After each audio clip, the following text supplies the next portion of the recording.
دوستو آج کی ویڈیو میں ہم حضرت طفیل رضی اللہ تعالیٰ عنہ کے اسلام قبول کرنے کے واقعے کے بارے میں بات کریں گے۔ اس واقعے کے نتیجے میں اسلام کا پیغام قبیلہ بنی دوست تک پہنچا۔ اس شخص کا تعلق بھی بنی غفار کی طرح مکہ کے علاقے سے باہر ایک مغربی قبیلے سے تھا۔ قبیلہ دوست کے ایک شخص طفیل نے بعد میں بتایا کہ جب وہ مکہ کی طرف سفر کر رہا تھا تو لوگ اسے کس طرح خبردار کر رہے تھے کہ آپ صلی اللہ علیہ وآلہ وسلم ایک جادوگر ہیں، اسی لیے ان سے بات نہ کرنا اور ان کی باتوں پر کان نہ دھرنا، ایسا نہ ہو کہ تم ان کی باتوں میں آ کر اپنے لوگوں سے جدا ہو جاؤ۔ طفیل ایک شاعر ہونے کے علاوہ ایک بلند مقام کے مالک تھے، اسی لیے قریش انہیں خبردار کرنے میں بڑی محنت کر رہے تھے۔ انہیں اس قدر ڈرا دیا گیا تھا کہ جب وہ حرم میں داخل ہونے لگے تو پہلے ہی اپنے کانوں میں روئی ٹھونس لی، کہیں ایسا نہ ہو کہ جادو کے الفاظ سن کر ان پر اثر ہو جائے۔ خانہ کعبہ میں رسول اللہ صلی اللہ علیہ وآلہ وسلم موجود تھے۔ آپ صلی اللہ علیہ وآلہ وسلم نے حسب معمول حجر اسود اور رکن یمانی کے درمیان یروشلم کی سمت اپنا رخ کیا اور جنوبی مشرقی دیوار کو ساتھ رکھتے ہوئے نماز کے لیے کھڑے ہو گئے۔ آپ صلی اللہ علیہ وآلہ وسلم کے مبارک ذہن سے قرآن کریم کے جو الفاظ نکل رہے تھے ان کی آواز زیادہ بلند نہیں تھی، لیکن پھر بھی کچھ نہ کچھ طفیل کے کانوں تک پہنچ ہی گیا۔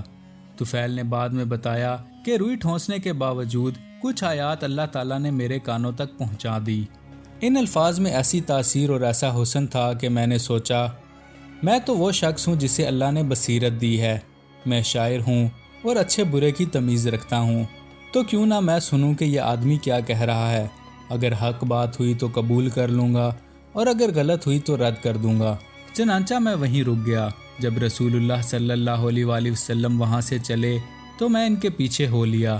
جیسے ہی آپ صلی اللہ علیہ وآلہ وسلم اپنے گھر میں داخل ہوئے، میں بھی پیچھے سے داخل ہوا اور عرض کیا، محمد صلی اللہ علیہ وآلہ وسلم، آپ کے لوگوں نے آپ کے بارے میں مختلف باتیں کہیں اور مجھے اس حد تک خوف زدہ کر دیا کہ میں نے اپنے کانوں میں روئی ٹھونس لی، لیکن اللہ کو منظور تھا کہ وہ میرے کانوں کو آپ کے پیغام کے لیے کھول دے۔ بس اب آپ مجھے حقیقت سے آگاہ کر دیں کہ آپ کون ہیں۔ آپ صلی اللہ علیہ وآلہ وسلم نے طفیل کو اسلام کے بارے میں سمجھایا اور قرآن کی تلاوت فرمائی۔ طفیل نے اسلام قبول کرنے کا اعلان کر دیا اور اپنے قبیلے میں واپس جا کر سب کو مسلمان کرنے کی تیاری کی۔ ان کی ماں اور باپ نے اسلام قبول کر لیا، لیکن قبیلہ دوست کے باقی لوگ اپنے دین پر اڑے رہے۔ حضرت طفیل رضی اللہ تعالیٰ عنہ بہت مایوسی کی عالم میں اور غصے میں بھرے ہوئے مکہ واپس آئے اور رسول اللہ صلی اللہ علیہ وآلہ وسلم سے درخواست کی کہ آپ میری قوم پر لعنت کریں اور ان پر عذاب بھیجیں، لیکن ان کی درخواست کے برخلاف رسول اللہ صلی اللہ علیہ وآلہ وسلم نے ان کی ہدایت کے لیے اللہ تعالیٰ سے دعا کی اور حضرت طفیل رضی اللہ تعالیٰ عنہ سے فرمایا، اپنے لوگوں میں واپس جاؤ، انہیں اسلام کی دعوت دو اور ان کے ساتھ نرمی کا برتاؤ کرو۔ خیر یوں مشرکین مکہ کی لاکھ کوششوں کے باوجود پورے عرب میں نئے مذہب کا چرچا ہو گیا، لیکن اس چرچے کی شدت یثرب یعنی مدینہ میں سب سے زیادہ ہو گئی۔